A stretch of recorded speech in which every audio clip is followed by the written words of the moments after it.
Welcome to Beyond the Press Release, a production of Core Call, in which we take the time to speak with small cap executives after they put out more news. With us today, happy to have them back, because if you've been reading the headlines around the world, around North America, with water shortages and problems we're going to really have, you're going to love this interview with C. Howie Honeyman. He's President CEO at Forward Water Technologies, trades in Canada under FWTC. The global water and wastewater treatment market is projected to grow from about $285 billion in 2021 to $465 billion in 2028. Massive numbers. Why? The treatment of water and wastewater, as we all know, is necessary for all of us, humankind, to meet the demand for water resources, not just for municipal agriculture purposes, but also for critical industry purposes. Currently, over 40% of the population resides in regions marked under critical water stress.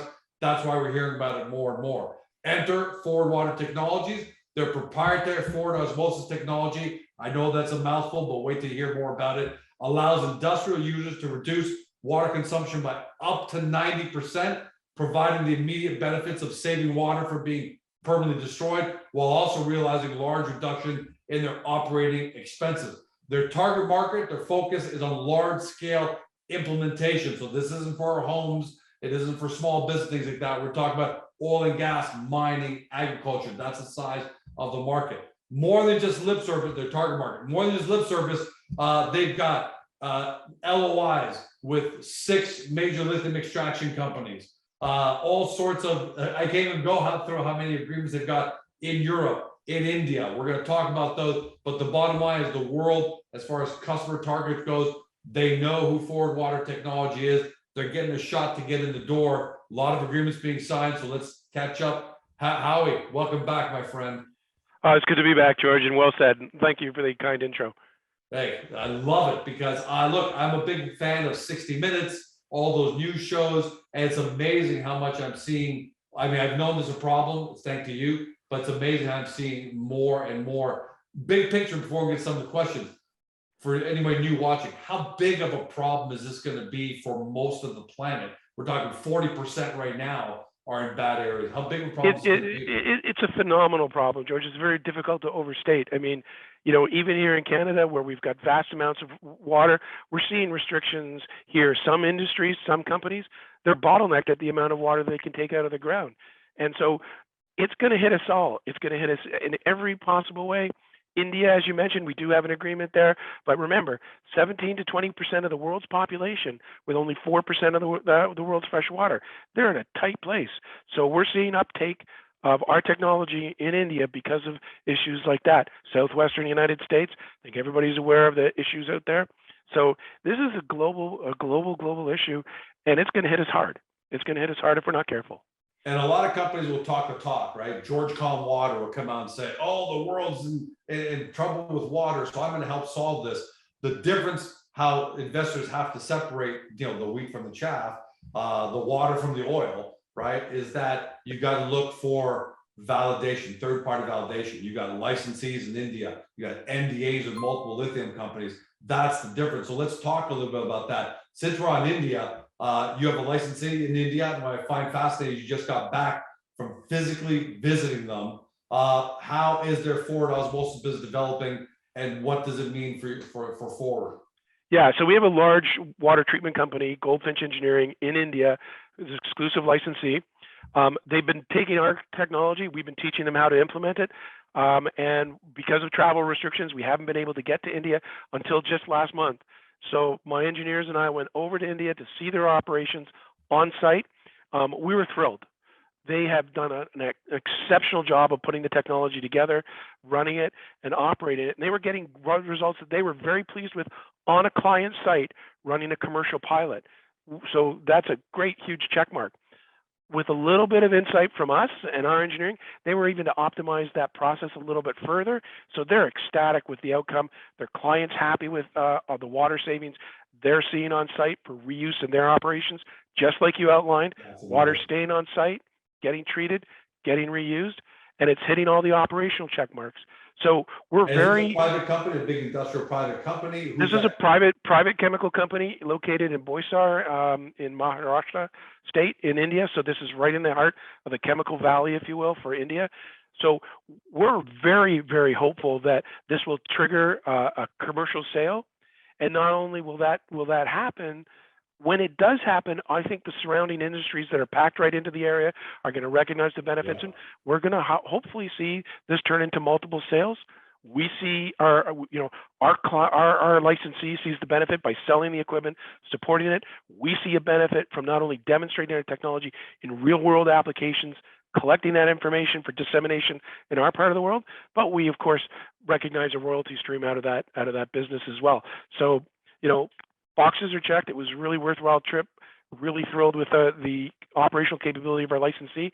And again, they're doing it on site in a client's operation, and the client's seeing the benefit already. So and clearly now we know why you've given them an exclusive license in India.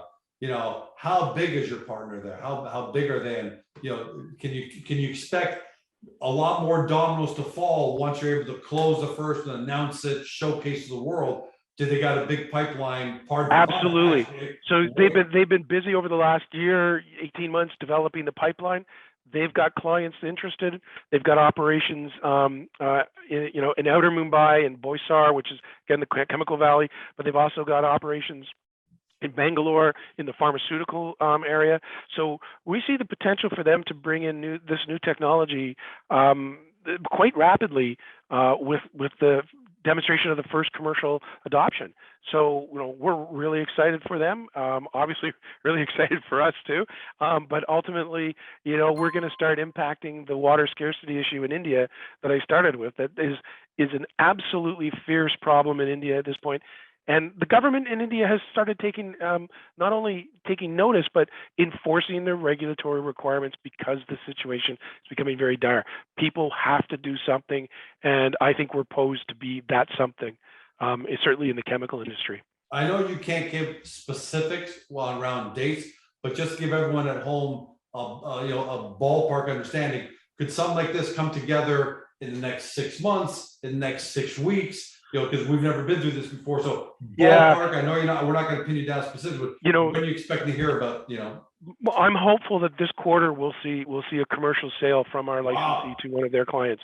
They're that close. They've been, as I said, they've had the operation on site. They were getting what they felt was good operational numbers to justify the expense for the client. And with our tuning of it, bringing our knowledge and our expertise with boots on the ground, that became even better.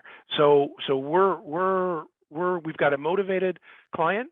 We did meet and sit with the client, understand their needs, what they're looking for. We've got a licensee that's operationally effective now, was before, but even better now. And so we've got a driver, which is the demand for water return and reuse. So the lights are there. I'm really excited about our licensee's ability to execute on a final sale there. And I think it's like you said, it's a domino effect. Everybody's going to race to be second. And I think once we get the real technical data out there, we show that the use case is correct, operating in the country, in a real world environment, I think people are going to say, yeah, okay, our doubts are erased, we're moving forward. Yeah, we see that time and time again. A company that comes out with disruptive technology, it's always hard to get the first one. But then once the first one is, all of a sudden you got, no, I'm not going to say it for you specifically, but 50 number twos that are waiting to come on once you've got it out there. So, fingers crossed that's dominoes. It's a reasonable scenario, but we have to see it play out for sure. And if you had just that, and if that was the business, and you've got, this great partner exclusive in India who's showcasing technology, you're on the cusp of potentially a commercial agreement this quarter, which could lead to more, that would be awesome. And we could end the interview right there and say, hey, okay, let's find out where this is great. But on top of that, you're making an incredible, headway into the lithium space because you've got NDAs signed with 6 different companies. Everyone's talking about lithium now. You've said that you're working the sector clearly with all these NDAs. How's it going? How big is the potential opportunity for you there? And how's it going? Because you talk, Cornish Lithium is one company we know about. You actually did a deal back in April 25th. How's it going with them so we can extrapolate to everybody else? Yeah, absolutely. So Cornish, we've been working with Cornish Lithium. We've done bench trials for them, showing the effect of our technology. They came back to us and said, we never realized we could get lithium concentrations like this so early in our extraction process. So we're going to recalculate all of our downstream process flow. But what we want you to do is we want you to actually carry out this at an engineering scale and create that concentrate for us so they can actually validate what they need to downstream. So they've shipped us, or shipping us right now, 2 metric tons of their aquifer water so we can treat it in our engineering system and then send them back the concentrate. So I think there's a high degree of confidence there that this is going to follow through. And I mean, let's be clear, they're paying for this, so they see the value that this information is going to provide. Yeah, you're not on some wild goose chase with George saying, hey, if I'm paying for it, that means I got a high degree of confidence. Skin in the game, I really want this. Yeah, and so I think that speaks to the confidence level that they have in following through on this. And they've suggested to us that if all things come together like they should, they have test wells that they need to install in the next 6 to 12 months to bring up their profile and their technology. With any luck, we'll be on site with them in the UK extracting the lithium. And this goes actually to a lot of the lithium thing that I'm really excited about. We're on the right edge of the wave. The number of actual mines that are working today in North America is just one. With all the hype that's going on, it's just one. Yeah. Everybody else is out there designing their system. So everybody's making buy decisions on equipment and processes, and there's no current equipment, incumbent equipment that has to be displaced and removed currently. So we're in a really nice position. And as I said before, and I'll maintain this, we have more at this point now, more than 6 NDAs signed with various lithium groups. Oh yeah, awesome. Everybody, we knock on everybody's door. We always get our phone calls returned at this point. We're talking to the C-level decision makers on this, the senior engineering people. That's who we're in contact with, and everybody wants to know how our technology will fit into their overall process, knowing that all the lithium is coming out of aquifers at this point, not hard rock mining. There's some hard rock mining that will go on, but there's a lot of lithium coming from underground aquifers, and it's you have to be precise when you're adopting a technology, because the ESG profile in these companies also has to be pretty high. Yeah. So we're aiding and capturing. That's the reason for their existence, right? Is ESG. Yep.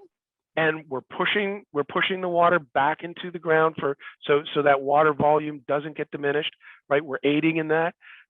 We're extracting the lithium at low energy costs, so there's a carbon footprint benefit as well. And we're working with these companies to integrate our technology to get them the best overall operational expense for capturing that lithium. And we're very encouraged with the discussions that we're having, and these ultimately will all be very large operations, right? So, and the great thing about the lithium industry is it's biggish now. It's going to be absolutely massive in the next 10 years because it's you can't stop the paradigm shift. But at the same time, there aren't a lot of players. So if you've already got more than 6 NDAs signed, and as you keep proving concept, it's going to be pretty easy wildfire, because George can pick up the phone when he's talking to Mary at Mary Lithium and say, by the way, we're using forward technologies. You got to check this stuff out. So I mean, there are not that many doors. So you got success there, and man, it's potentially explosive. Yeah, the potential growth rate there in the adoption is going to be potentially remarkable. And going back to our conversation with India, all of the data we collect in India, we can port to predictive data in the lithium industry and say, hey, look, it works. It doesn't have to necessarily be lithium only. So we're going to really have a compelling case for the lithium market in the next few months. And I think with the aggressive positioning of all of these companies to get the best operational pathway, I think we're in a really, really nice position. My summary statement is, it's a gold rush for lithium right now, but we sell shovels, and everybody's going to need a shovel. So it continues to be something that we're focused on supporting the lithium market. And it's the right thing to do, right? Like supporting the sustainable market with good, solid, clean technologies. Double ESG, underpin. right? It's a double Yeah. ESG factor going Yeah. on there. It's the right thing to do. It's the right thing. It's the way the world's going. So let's do it. And if you just had the lithium side going on, and India didn't exist, you'd say, hey, this is a great business. This is potentially going to be a fantastic business. But now you've got two. You got India as a region, as a country, as a part of the world. You've got lithium as an industry that's borderless, and just like with India, if and when, fingers crossed, you get that one great use case scenario, that proven case scenario in lithium, the dominoes start falling there as well. Yeah, very much so. Very much so. I think, I think there's a reasonable scenario for a race for second, right? Everybody wants to be second. And I think with the things that we're putting in place now, we're going to be able to get those people to make a, positive decision in terms of following up on our technology pathway. So yeah, it's really exciting times, really exciting times. Okay, everybody watching or listening now will say, I get India. Yeah, I know there's water problems there. I get it. They get lithium because you've explained when and how and why that's so important. But then you have this press release about FWTC, where you're showing now explain where this fits in. This is funny. Not funny, this is great, but all of a sudden out of nowhere, the potential, I'm reading this because I got to read it, the potential to make new, high quality, unique extracts and flavorings for the food and beverage sector. Yeah. So this is layman's terms. Explain, if you can, using real base case. Sure. So people use concentrates and flavorings all the time for making their food at home, or food manufacturers for increasing various types of flavors in their in their product lines, and they're all based on concentrates and extracts. One of the ways, or really the only way you get that, is by taking the initial food product, whether it's coffee, fruit juice, some type of other extract, and you boil it and you heat it to remove the water to create that concentrate. Well, that's great, except it's energy intensive, and the thermal exposure to these feed streams, if you will, changes the flavor. It breaks down the proteins. It blows off things that are volatile, and you lose the quality. What our technology does, if you take a basic consideration of it, the same way you use it for industrial waste or for lithium extraction, is we suck water out of concentrated feed streams. That's what we do. So we started looking at this and did a little bit of research on this goes back in quite a while ago.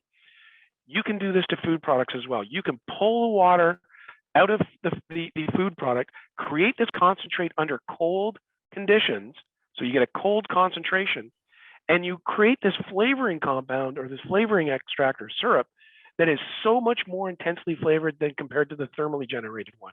Like we've done this in the lab. This would blow your mind for coffee.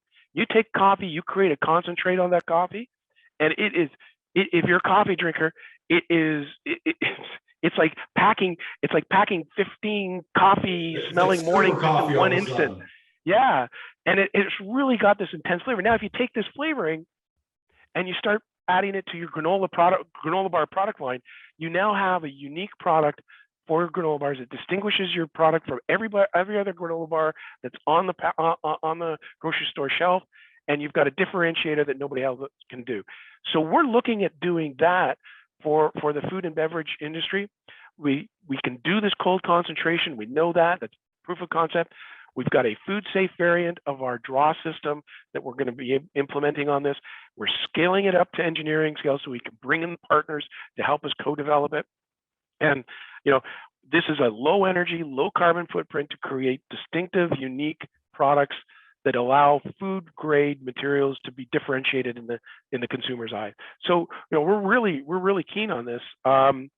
Again, beyond proof of concept, and we're building engineering skids now to develop partnering relationships. So I'm hopeful in the next 6 to 8 months we'll have partnering. That's kind of like India's got you super busy, lithium's got you super busy, and then food and beverage is that you're developing that, which is awesome. I never even would have thought, before I saw that press release, I never would have even thought that you would have this kind of an application. So if you think coffee and orange juice is where you go first, do you have a preference, or you don't know where you go first? I don't know. We know the technology works. We'll work, be partly interfering, interacting with our potential partners, and they might want us to take us one way. I mean, you can apply this to maple sap to make maple syrup, non-thermally generated maple syrup.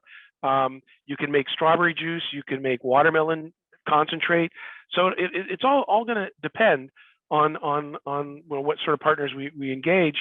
But it's really exciting dimension for the business. This has been something that started with a discussion with Queen's University. Queen's University did some of the basic research here with us. We've got the publication coming out. The patents are filed around this, and now we're taking that and we're moving it into more of an industrial system.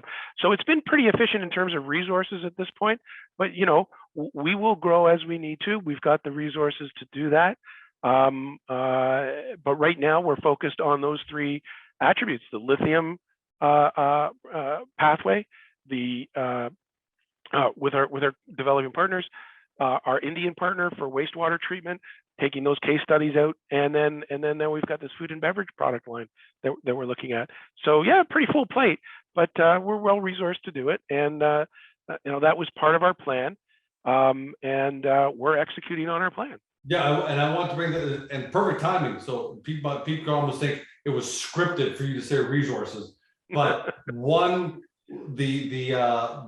risk that always we see in emerging small cap companies with disruptive technology is, running out of money and resources before they can prove their concepts and start generating cash flow and all that. You guys went public in what? October 21.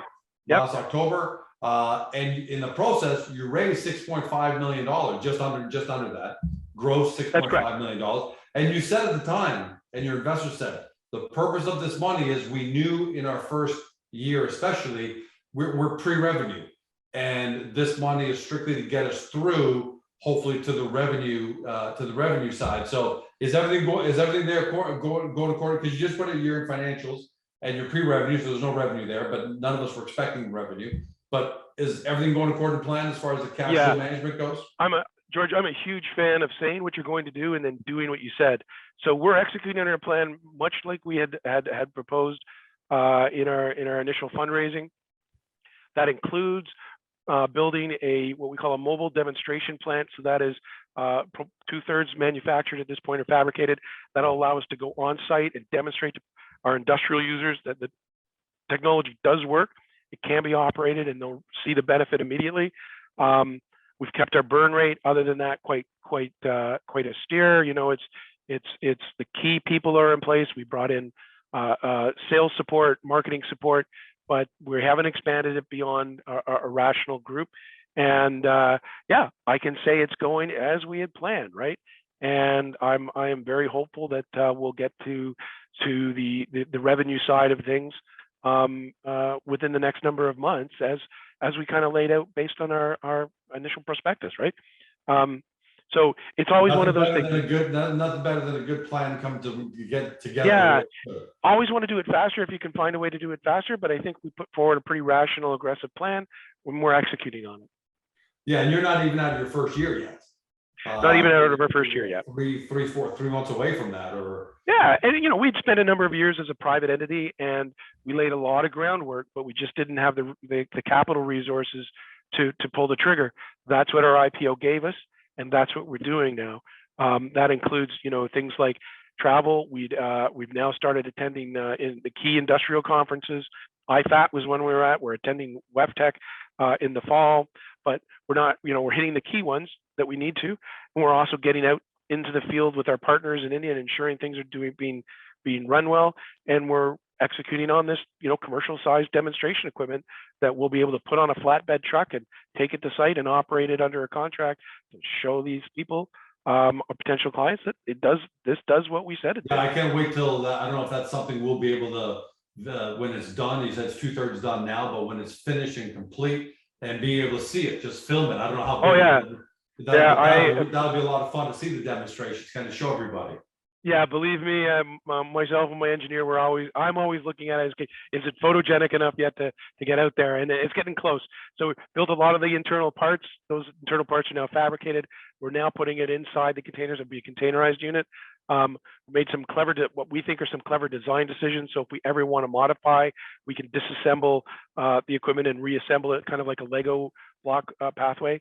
But that's going along very well, and again on time. Couple of supply issues here and there, not surprising, but it's getting through. It's getting through. Buddy, amazing what you're doing in India. Amazing what you're doing with lithium. Love the fact that you got this really cool food and beverage potential application coming up behind it. But most importantly, you've got the resources, the team, and clearly the results show. Not on the income statement yet, but you've got exclusive licensees, you've got multiple NDAs in industries, and I can't wait to see what's going to happen for Ford here in the next few months before we finish off 2022, because if all comes together, 2023 is going to be bigger, 2024 is going to be bigger than that, and that's what you like to see in the small cap world. I'm urgently trying to get there, sure, and I have every confidence that we're going to do it.